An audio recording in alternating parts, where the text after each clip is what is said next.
नमस्कार, मैं शिवानी, आप देख रहे हैं सत्ता एक्सप्रेस न्यूज। आई नजर डालते हैं मध्य प्रदेश से जुड़ी कुछ खास खबरों पर। मध्य प्रदेश के नीमच में मुहर्रम पर्व को लेकर कैंट थाने पर पुलिस विभाग व मुस्लिम समाज जनों की एक आवश्यक बैठक संपन्न हुई, जिसमें समाज जनों द्वारा कोरोना गाइडलाइन का पालन करते हुए मुहर्रम बनाए जाने का आश्वासन दिया गया। जावत एसडीओपी रविंद्र बोयट ने जानकारी देते हुए बताया कि आगामी सोमवार से मुस्लिम समुदाय के मुहर्रम पर्व शुरू होने जा रहे हैं। इसको लेकर मुस्लिम समाज जनों की एक आवश्यक बैठक ली गई है, जिसमें कोरोना गाइडलाइन एवं शासन के नियमों का पालन कर मुहर्रम मनाए जाने को लेकर समझाइश दी गई है। इस बार अखाड़े चल समारोह, जुलूस, छबील आदि की परमिशन नहीं है। मुहर्रम केवल मुकाम पर ही रखे जाएंगे। आज अखाड़े वाले और ताजी वालों की सीएसपी साहब और टीआई साहब ने नीमच थाने पे सभी लोगों की मीटिंग रखी गई थी आने वाले मुहर्रम को देखते हुए। क्या निर्णय लिए गए इसमें? कोरोना की गाइडलाइन देखते हुए जिस अगले साल जैसा बनाया था उसी तरह मुकामों पर अपने ताजी रखने का आदेश प्रदान हुआ है कि अस्थायी रूप से सभी त्योहारों को ऐसे मनाया जाएगा जिस तरह अगले साल मनाए गए थे। इस प्रकार से हर बार जुलूस वगैरह निकलते थे? जुलूस, सारे जुलूसों पर प्रतिबंध है। बस जो ताजी हैं, अखाड़े हैं, ये ताजिया अपने स्थान पे रहेंगे जिस मुकाम पे, और अखाड़े और जुलूस की पाबंदी लगाई गई है। क्या नाम आपका? इकबाल कुरैशी। मध्य प्रदेश के विदिशा की बेतवा नदी के बर्री घाट और गंज पुल का पानी फूलों से ऊपर बह रहा है। कई दिनों से यहां बारिश लगातार जोरों पर है। वहीं उदयपुर की क्यूटन नदी भी उफान पर है। शहर के बीचों बीच पराशरी नदी का जलस्तर बढ़ने से वह भी उफान पर आ गई है, जिससे वार्ड की निचली बस्तियों में जलभराव की स्थिति उत्पन्न हो गई है। ईदगाह रोड पर भी यही हालात बने हुए। बारिश को देखते हुए स्थानीय प्रशासन भी निचली बस्तियों के रहने वाले लोगों को सुरक्षित स्थान पर पहुंचाने के लिए मौके पर पहुंचे। वहीं बेतवा नदी पर लोग नदी को देखने के लिए इकट्ठा हो रहे हैं। स्थानीय प्रशासन के द्वारा निचली बस्तियों पर लाउडस्पीकर से लोगों से सुरक्षित स्थान पर पहुंचाने की अपील की जा रही है। वहीं जिले के आसपास के क्षेत्रों में भी जलभराव की स्थिति निर्मित हुई है, जहां लोगों को सुरक्षित स्थान पर पहुंचाने के लिए पुलिस तत्परता दिखा रही है। एसएसपी विदिशा विनायक वर्मा ने बताया कि फिलहाल जलभराव की स्थिति को देखते हुए पुलिस लोगों के बचाव कार्य में लगी हुई है। फिलहाल सड़क मार्ग पानी के कारण बंद है। उम्मीद की जा रही है कि मौसम साथ देगा, जिससे स्थिति सुधरेगी। जो कुर्बानी में रेस्क्यू ऑपरेशन चल रहा है, प्रशासन की ओर से क्या मदद की जा रही है? आप देखिएगा कि विदिशा में बारिश के कारण और जो डैम संबंधी व्यवस्था है उसको दृष्टिगत रखते हुए कई जगह जलभराव की स्थिति उत्पन्न हुई है। कुछ हमारे स्टेट हाईवे भी प्रभावित हुए हैं। विशेषतः विदिशा से अशोकनगर जाने वाला स्टेट हाईवे 19 और लटेरी से वाया सिरोंज बीना जाने वाला स्टेट हाईवे 14 प्रभावित हुआ है। और हम ये भी चाहते हैं कि इन मार्गों पर कम से कम आवागमन हो, क्योंकि रास्ते ब्लॉक्ड हैं, उससे ट्रैफिक जैम की स्थिति बनेगी। हमने प्रयास किया है कि जहाँ जहाँ भी चाहे स्टेट हाईवे हो या ग्रामीण रास्ते हो, पुलिस बल उपलब्ध हो, जिससे कोई व्यक्ति रिस्क उठा के इन रास्तों पर ना चले। साथ ही साथ सिरोंज कुरवाई के साथ थोड़ा नटेरन क्षेत्र में भी जलभराव की स्थिति है। शमशाबाद तरफ भी बारिश काफ़ी हुई है। तो इन चीज़ों को ध्यान में रखते हुए जगह जगह पर हमारे रेस्क्यू ऑपरेशन लगातार जारी हैं। एसडीआरएफ की 2 टीम्स लगातार ऑलरेडी काम कर रही हैं। 2 और टीम्स भी हमारे द्वारा बुलाई गई हैं और कलेक्टर साहब के गाइडेंस में लगातार जिला प्रशासन तथा पुलिस द्वारा मेहनत की जा रही है। प्रयास हमारा यही है कि जो मार्ग क्षतिग्रस्त हो गए हैं पब्लिक को से उनसे दूर रखा जाए। साथ ही साथ जहाँ भी एरियाज़ कट ऑफ हो गए हैं उनको रिलीफ की मदद प्रोवाइड की जाए। किसी परिस्थिति में कोई डूब की स्थिति में आ रहा है तो वहाँ तक पहले अपनी मदद पहुँच सके। और अच्छी बात यह है कि अभी तक की स्थिति में कोई ऐसी जनहानि नहीं हुई है, लेकिन लगातार प्रयास जारी रहेंगे और उम्मीद है कि मौसम भी थोड़ा हमारा साथ देगा। जनपद नीमच के जीरन थाना क्षेत्र से कुछ अज्ञात लोगों ने गांव के ही एक किसान के साथ मारपीट कर दी। साथ ही उसका ट्रैक्टर लेकर भी फरार हो गए, जिसकी शिकायत किसान ने जीरन थाना के अंतर्गत की, परंतु पुलिस ने कोई उचित कार्रवाई नहीं की, जिसको लेकर आज किसान संघ पीड़ित के साथ एसपी कार्यालय पहुंचे और कार्यवाही की मांग की गई, जहां पुलिस अधीक्षक सूरज कुमार ने चर्चा की, साथ ही शिकायती आवेदन भी सौंपा। किसान का कहना है कि हमारे साथ मारपीट हुई है, जो एफआईआर में दर्ज की गई है। साथ ही जल्द से जल्द आरोपियों को गिरफ्तार करते हुए मुझे न्याय दिलाया जाए। में एक किसान के साथ लूटपाट की गई और उससे ट्रैक्टर और ट्राली उस किसान को मारा, घसीट कर झाड़ियों में ले गए। उसका गला दबाकर 2 चोरों ने उसको दबा कर रखा और तीसरा व्यक्ति उनसे ट्रैक्टर लेकर भाग जाता है। ऐसे में किसान का यहाँ मेडिकल हुआ, मतलब उनकी इलाज करवाया गया और साथ ही संबंधित थाना जो जीरन थाना है वहाँ पर आवेदन दिया गया, रिपोर्ट दर्ज करवाई गई। तो उसको लेकर अभी 5-6 दिन हो गए पर अभी तक ट्रैक्टर बरामद नहीं हुआ। तो इसी चीज़ को लेकर हम आज जिला पुलिस अधीक्षक महोदय से मिल रहे हैं और उनसे निवेदन कर रहे हैं कि जल्द से जल्द किसान का ट्रैक्टर बरामद करवाया जाए। साथ ही जिले भर में ऐसी कई घटनाएं सामने आ रही है, क्योंकि बहुत सी बार हम देखते हैं किसानों का कृषि उपज मंडी में भी माल चोरी हो जाता है, यहाँ तक कि ट्रैक्टर ट्राली में जो माल लेकर आते हैं वो भी चोरी हो रहा है। तो ऐसी चोरी की कई घटनाएं लगातार बढ़ती जा रही जिले में। तो हम प्रशासन से यही मांग कर रहे हैं कि इसके ऊपर सख्ती से कार्रवाई की जाए। किस तरह का मामला था, किस तरह की घटना हुई? ट्रैक्टर क्या था, खाली था, भरा था क्या? ट्रैक्टर एक्चुअल जब ट्रैक्टर में जो मजदूर रहते हैं उनको छोड़ने चिताखेड़ा गया हुआ था और वापसी के टाइम पर जब लगभग 7:30 बजे का टाइम था और किसान जब ट्रैक्टर लेकर आ रहा था तो हरनावदा राबड़िया के यहाँ बीच में रास्ते पर 3 लोग आए मोटरसाइकिल से और उन्होंने किसान को मारा और एक चोर ट्रैक्टर लेकर भाग गया। 2 चोरों ने किसान के साथ मारपीट जारी रखी, उसका गला दबाकर उसको ज़मीन पे गिरा दिया और इतनी देर में जब वो ट्रैक्टर लेकर भाग गया तो 10 मिनट बाद ये दोनों चोर भी कोई आता हुआ देखकर वो भी भाग गए। भाई साहब क्या है जिसके साथ घटना हुई है? ये कमलेश पाटीदार राबड़िया के निवासी हैं और भारतीय किसान संघ से जुड़े हुए हमारे सदस्य हैं। जीरन थाने का है क्या बोला गया वहाँ पर? जीरन थाने में रिपोर्ट दर्ज करवाई गई है। उन्होंने जो FIR दर्ज करी उसमें उन्होंने लूट की कोई धारा नहीं लागू की है, जबकि ये लूटपाट का मामला है और उन्होंने केवल चोरी का मामला बनाया। तो हम निवेदन यही करने आए हैं कि उस पर लूट की धारा भी लगाई जाए। नाम और पद बताइए। नीलेश पाटीदार, भारतीय किसान संघ जिला कोषाध्यक्ष। नीमच जिले में पंचायत एवं ग्रामीण विकास विभाग संयुक्त मोर्चे की 22 जुलाई से हड़ताल चल रही थी, जिसमें पंचायत मंत्री द्वारा 20 अगस्त तक बैठकर मांगों को निराकरण करने एवं प्रदेश भर में की गई कार्यवाही तत्काल वापस लेने की शर्तों पर हड़ताल स्थगित करने का निर्णय लिया है। जहां ग्रामीण विकास विभाग संयुक्त मोर्चे ने हड़ताल समाप्त कर पुनः काम पर लौटने को लेकर एक पत्र जनपद पंचायत समन्वय अधिकारी को सौंपा। ब्लॉक अध्यक्ष प्रहलाद पाटीदार ने बताया कि पंचायत मंत्री द्वारा 20 तारीख तक मांगों के निराकरण का आश्वासन दिया गया है, जिसको लेकर आज पंचायत एवं ग्रामीण विकास विभाग संयुक्त मोर्चा अपनी हड़ताल समाप्त करने जा रहा है। कल से सभी सदस्य काम पर लौटेंगे, जिसको लेकर एक पत्र भी हमारे द्वारा समन्वय अधिकारी को सौंपा गया है।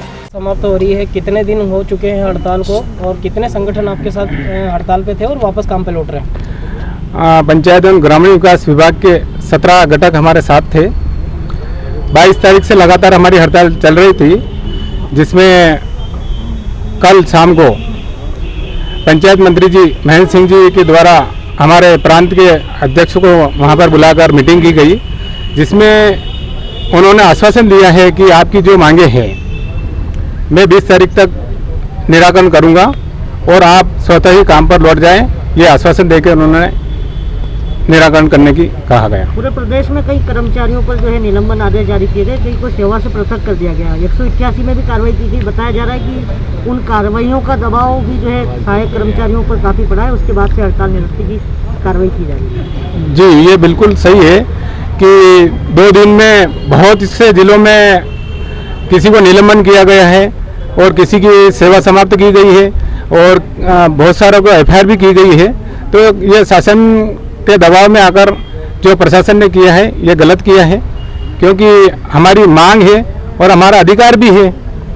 आप भी अभी काम पे लौट रहे, दबाव पे तो नहीं आप? नहीं, कोई दबाव पर नहीं है। हमारे प्रांत लेवल से पूरा निष्कर्ष हुआ है कि हम इनके आश्वासन के आधार पर हड़ताल ले रहे हैं, वापस स्थगित कर रहे हैं। सचिव संघ के प्रदेश अध्यक्ष को जिला बदर किया है, शायद मंदसौर के हैं। जी, उनको जिला बदर किया गया है, पर माननीय मंत्री जी ने वो भी आश्वासन दिया है और वहीं से पंचायत ACS महोदय को फोन लगाकर उन्होंने बोला है कि ये जो कार्रवाई हो रही है स्थगित या जिला बदर की जो भी है वापस हम लेंगे। उसके बाद ही प्रकार का पत्र आप लोगों ने सौंपा है। आज हम हड़ताल से वापस काम पर लौट रहे हैं। तो हमने आज हमारे पंचायत इंस्पेक्टर साहब रोशन लाल जी मालवीय को ज्वाइनिंग का लेटर दिया है। आपका नाम? प्रहलाद पाटीदार, ब्लॉक अध्यक्ष, सचिव संघ।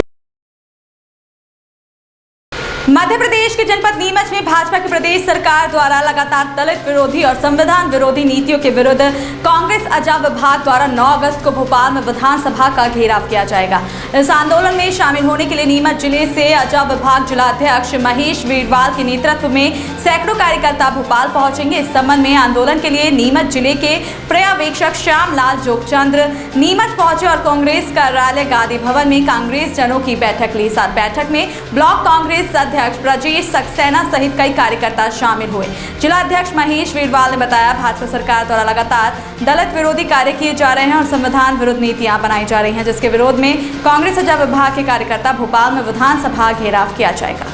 इस संबंध में आज ये बैठक आयोजित हुई। पूरे मध्य प्रदेश में अनुसूचित जाति जनजाति के ऊपर अत्याचार किए जा रहे हैं। मध्य प्रदेश में शिवराज सिंह चौहान की सरकार है। लगातार गरीब और कमजोर वर्ग का अंतिम पंक्ति का जो व्यक्ति है उसको दबाने के लिए लगातार शिवराज सिंह चौहान जो हरकतें कर रहे हैं, कई महिलाओं के साथ बलात्कार किए जा रहे हैं। कई जो नेमावर जो हत्याकांड आपने देखा होगा कि 8-8, 10-10 फीट गहरे गड्ढे में अनुसूचित जाति जनजाति के लोगों को गाड़ दिया गया है। इन सब मांगों को लेकर के मध्य प्रदेश में विधानसभा का घेराव 9 अगस्त को किया जाएगा और 9 अगस्त को जैसे महात्मा गांधी ने अंग्रेजों भारत छोड़ो का नारा दिया था, उसी प्रकार से अनुसूचित जाति जनजाति और पूरी कांग्रेस पार्टी के लोग मिलकर के विधानसभा का घेराव करके ये नारा देंगे कि शिवराज सिंह चौहान गद्दी छोड़ो।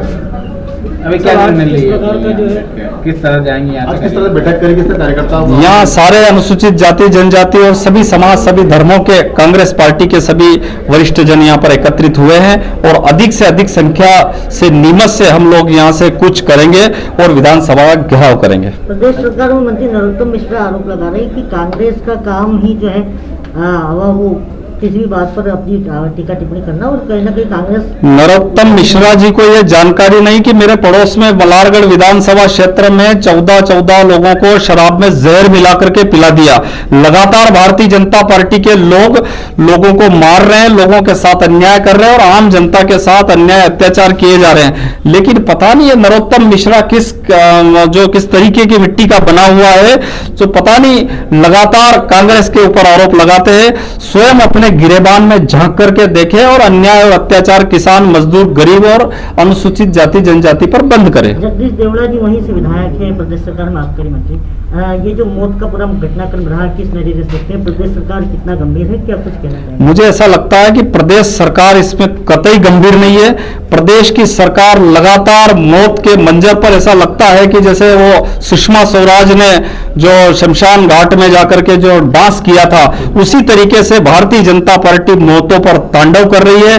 माननीय मंत्री जी आबकारी मंत्री भी है और उनकी गाड़ियों में इर्द गिर्द जो लोग रहते हैं, इर्द गिर्द जो लोग घूमते हैं और उनके मंचों को शेयर करते हैं, वो अधिकांश शराब माफिया है। नकली शराब वो लोग बेच रहे हैं, जहर लोगों को बांट रहे हैं और मंत्री जी उनको बचाने में लगे हुए हैं। मंत्री जी का पूरा वरदस उनके ऊपर है और मुझे ऐसा लगता है कि ऐसे समय में आबकारी मंत्री और वित्त मंत्री को तत्काल इस्तीफा दे देना चाहिए। प्रदेश सरकार का कहना है कि कांग्रेस जातिगत वाद को लेकर राजनीति करती है, जो लोगों को भड़काना काम करती है। जब जनता ने नकार दिया तो इस प्रकार की राजनीति की जा रही है। कांग्रेस पार्टी सभी जातियों को, सभी धर्मों को लेकर के साथ चलती है। भारतीय संविधान में यह व्यवस्था है कि अंतिम पंक्ति में जो व्यक्ति बैठा हुआ है उसकी बात भी सुनी जाए। और अगर भारतीय जनता पार्टी इस तरीके से करती है और वो सोचती है कि एक बड़ा वर्ग जो किसान बिरादर का वर्ग है, अनुसूचित जाति जनजाति का वर्ग है, अल्पसंख्यक का वर्ग है, उस वर्ग को छोड़ करके भारतीय जनता पार्टी यह सोच ले कि अकेले गुलाब जामुन खाए तो यह होने नहीं देंगे। अंतिम पंक्ति में जो बैठा हुआ व्यक्ति है, हर व्यक्ति को उसकी जो मिलना चाहिए हक और अधिकार, वो हक अधिकार दिलाने के लिए कांग्रेस पार्टी लगातार लड़ती है और भारतीय संविधान में बाबा साहब अंबेडकर ने यह व्यवस्था कर रखी है। आपने कहा गुलाब जामुन खाने वाली बात कही, तो क्या कांग्रेस चाहती है कि गुलाब जामुन उसको मिलना चाहिए, सत्ता में जाना चाहिए? सत्ता के लिए कांग्रेस पार्टी नहीं लड़ती है। कांग्रेस पार्टी हमेशा अंतिम पंक्ति में बैठे हुए व्यक्ति की लड़ाई लड़ती है, लेकिन भारतीय जनता पार्टी लगातार जो है गरीबों पे अन्याय और अत्याचार करती है और जो जिनको हक अधिकार मिलना चाहिए उस हक अधिकार से वंचित करने का काम भारतीय जनता पार्टी करती है। Thank you.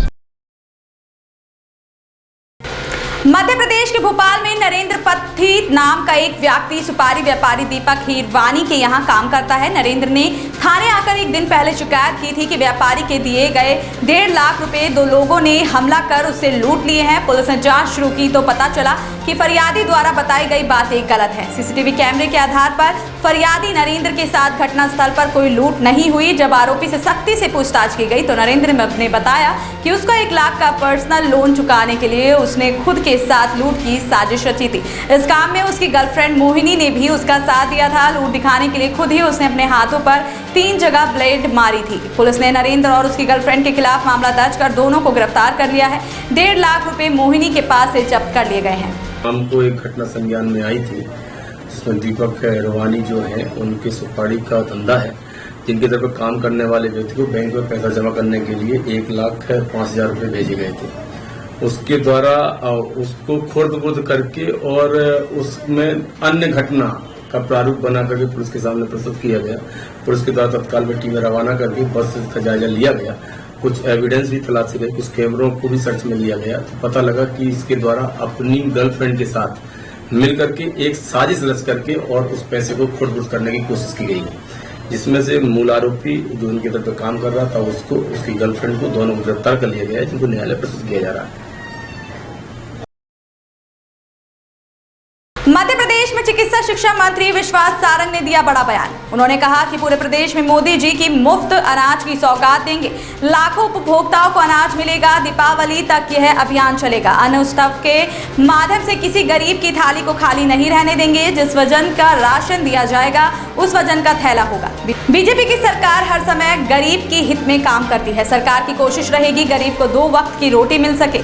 बाढ़ प्रभावित क्षेत्रों में कमलनाथ के दौरे पर कहा, कमलनाथ तो हवाई है, उसके समय जब प्रकृति आपदा आई तो वो बंगले से बाहर नहीं निकले। कमलनाथ राजनीति कर रहे हैं, वो हवाई हैं, जमीन पर कुछ नहीं कर सकते। नेहरू परिवार के नाम पर 1000 से ज्यादा अलग अलग नाम रखे हैं। उन्होंने इतिहास के तथ्यों को छुपाने के लिए काम किया है। मेजर ध्यानचंद ने देश का नाम रोशन किया है। तीसरी लहर को रोकने के लिए सरकार लगातार कार्य कर रही है। व्यक्तिगत दुश्मनी नहीं है।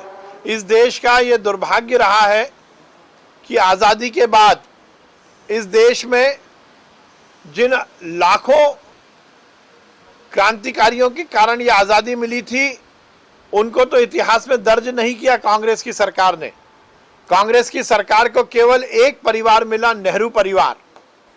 उस नेहरू परिवार की महिमा मंडन करने के लिए लगभग 1 से 1,500 स्थानों का नाम तो खेल के अवार्ड का, बाकी क्षेत्रों के अवार्ड का, शिक्षा प्रतिष्ठानों का, बड़े बड़े प्रतिष्ठानों का नाम केवल नेहरू परिवार पर रखा गया। मैं गांधी परिवार नहीं कहता, ये नेहरू परिवार है। जवाहरलाल नेहरू जी ने प्रधानमंत्री बनने के बाद केवल इस देश में जिस प्रकार से परिवार उनका बढ़ता रहा, जवाहरलाल नेहरू जी, इंदिरा जी, राजीव जी, फिर सोनिया जी, फिर राहुल जी, फिर उनकी सरकारों ने केवल नेहरू परिवार को महिमा मंडित करने का काम किया।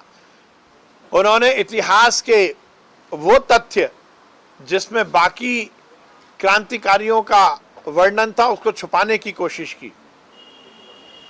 मोदी जी ने जो निर्णय लिया है ये खेल से जुड़े हुए लोगों की मांग पर लिया है और मुझे लगता है इस पर कहीं भी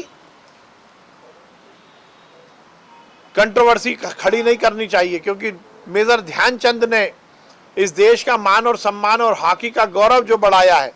निश्चित रूप से कांग्रेस की सरकार को स्वयं आगे आकर ये काम करना था और आज कांग्रेस के नेताओं को इसकी निंदा करने की जगह उसका स्वागत करना चाहिए। निश्चित रूप से ये मोदी जी का देश की जनता और खेल प्रेमियों की भावनाओं को ध्यान में रखते हुए लिया गया एक स्वागत योग्य कदम है। कांग्रेस तो ये चाहती है कि इस देश में केवल नेहरू परिवार की महिमा मंडन होती रहे, बाकी किसी भी महापुरुष को या किसी विशिष्ट विधा में महारत हासिल करने वाले जिन्होंने देश का नाम गौरवान्वित किया हो, उनका नाम आगे बढ़ाने की उनकी मंशा नहीं रही। आपने हमेशा मध्य प्रदेश के दतिया में पूर्व मुख्यमंत्री कमलनाथ ने दिया बड़ा बयान। मौसम विभाग बारिश व बाढ़ की पहली जानकारी देता है, उस हिसाब से सरकार को सतर्कता बरतनी चाहिए।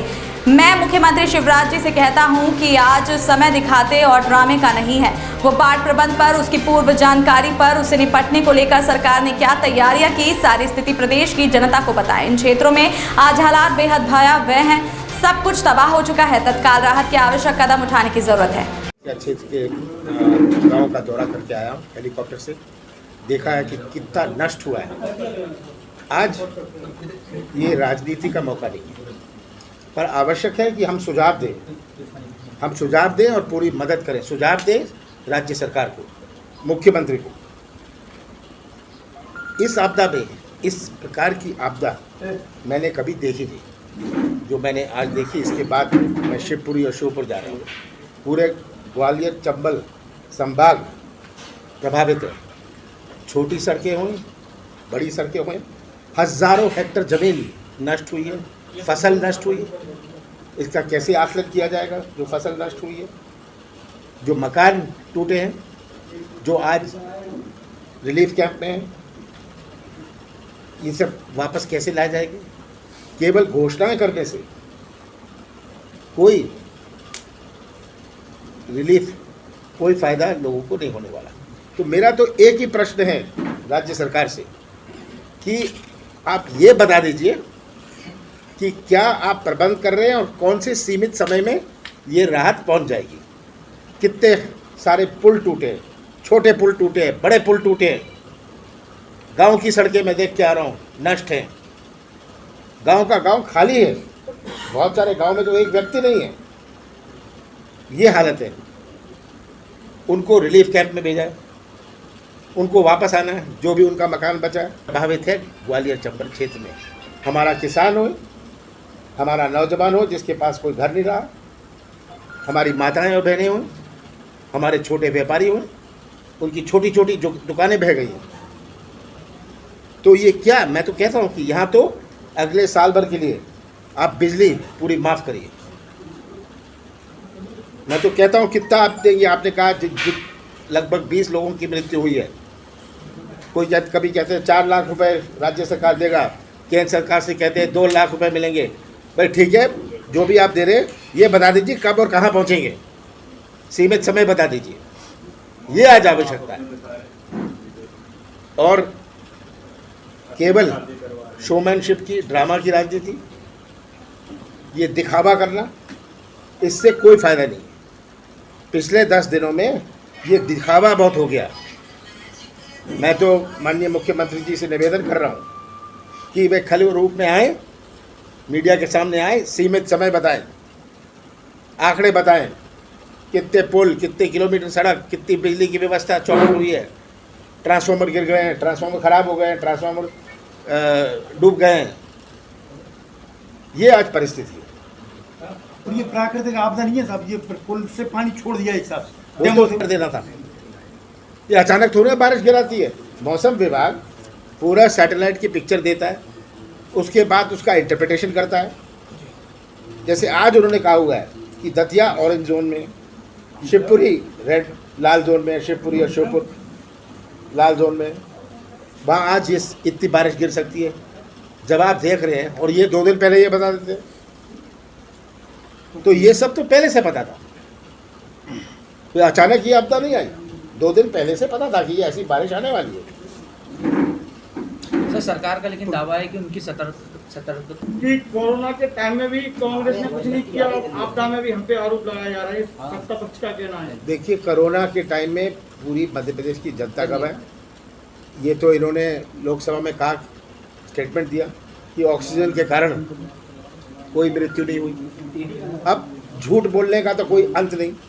जो सरकार झूठ पर टिकी हुई है, हर चीज़ में झूठ। कोरोना में कितनी ऑक्सीजन थी, कितना इंजेक्शन थे, मैंने ग्वालियर में इंजेक्शन, मैंने ग्वालियर में यहाँ भी। और बड़े शर्म की बात है कि सब देशों ने अभी 3 दिन तक इंडिया को बैन किया था कि आप आ नहीं सकते, हमारे देश में आप आ नहीं सकते। इंडिया को केवल बैन किया कि अंतर्राष्ट्रीय मीडिया ने, आप वॉशिंगटन पोस्ट देखिए, न्यूयॉर्क टाइम्स देखिए, क्या क्या उन्होंने लिखा है, क्या क्या सच्चाई लिखी है, कितनी मृत्यु हुई, सही आंकड़े मृत्यु के, कोविड में, तो शमशान घाट और कब्रिस्तान से मिलेंगे। और जो लाश ले जा रहा है शमशान घाट, वो कहेगा इसका कोविड सर्टिफिकेट ही है, वो कोविड सर्टिफिकेट लेने जाएगा या शमशान घाट जाएगा। इसका कोविड सर्टिफिकेट तो इसे हम नहीं मानते। मैं तो कहता हूँ 80%, ये तो सब अखबारों में निकला है, 80% लाशें जो कब्रिस्तान में गई और शमशान घाट में गई, 80% कोविड के कारण उनकी मृत्यु हुई। लाखों में इनकी संख्या है। भाजपा का भी आरोप है, नेतृत्व पूरे प्रदेश में बटा और जो भाजपा का भी आरोप है कि कांग्रेस अपना घर तो संभाल नहीं पाती, दूसरे की। हमारे घर की चिंता ना करें। यहाँ दतिया में खास जो कांग्रेस के, जो बीजेपी के नेता हैं, ये कैसे चुनाव जीतते हैं और आगे चुनाव जीतने का कैसा प्रबंध कर रहे हैं, दबाने का, दबा लो, कुचल लो, फर्जी केस लगा लो। ये दतिया का तो खास राजधानी बन गई है इसकी।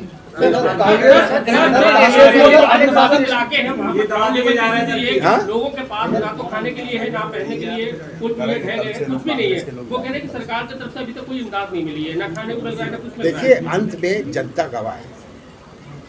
ना कमलनाथ की बात सुने, ना मुख्यमंत्री जी की बात सुने। मैं तो कह रहा हूँ जनता से पूछ लें, और मैं मीडिया से भी ये आग्रह करता हूँ कि आप जनता से पूछ लीजिए, जो प्रभावित हैं पूछ लीजिए उनसे। नरोत्तम जी लिफ्ट हो रहे हैं हेलीकॉप्टर से, क्या देखिए, ये ड्रामा की राजनीति, कलाकारी की राजनीति।